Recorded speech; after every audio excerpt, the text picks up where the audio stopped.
यजुर्वेद के 32वें अध्याय में एक मंत्र है, न तस्य प्रतिमा अस्ति यस्य नाम महद यशः। इस मंत्र के भावार्थ में महर्षि दयानंद जी ने अपने यजुर्वेद भाष्य में लिखा है कि परमेश्वर की आज्ञा का पालन ही नाम स्मरण है।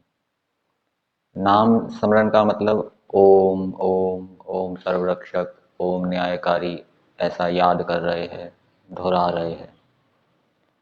तो इससे यह नहीं समझना चाहिए कि परमेश्वर के नाम को याद करने का निषेध किया है, ध्यान का निषेध किया है।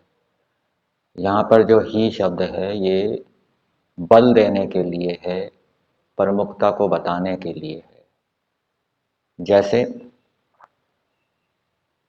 कोई व्यक्ति किसी के यहाँ भोजन करने गया, उसने भोजन रखा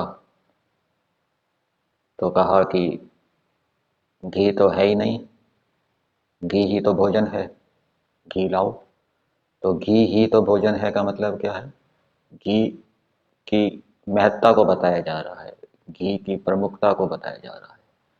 कहीं ही शब्द निषेध के लिए भी आता है कि मैं आज रोटी ही खाऊंगा, रोटी ही मतलब चावल नहीं खाऊंगा, चावल का निषेध किया जा रहा है।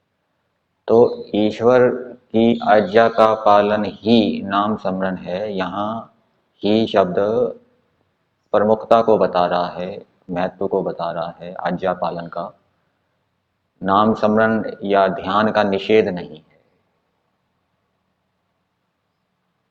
जो व्यक्ति नाम स्मरण कम करता है, ध्यान कम करता है, लेकिन आचरण अच्छा करता है, वो ठीक है।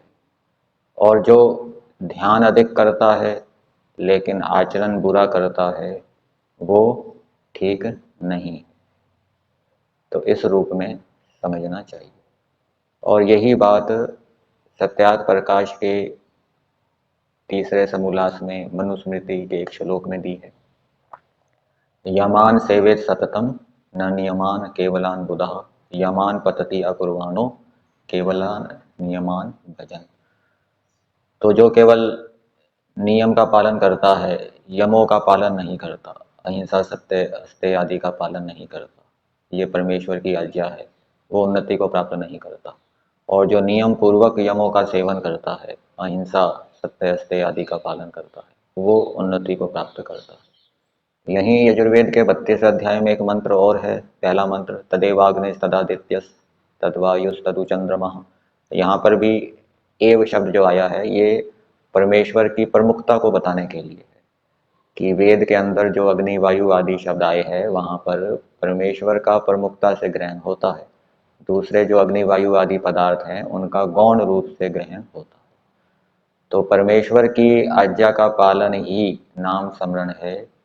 तो महर्षि दयानंद जी का ये जो वाक्य है ये वेद की शिक्षा के अनुकूल है, वेद के उपदेश के अनुकूल है।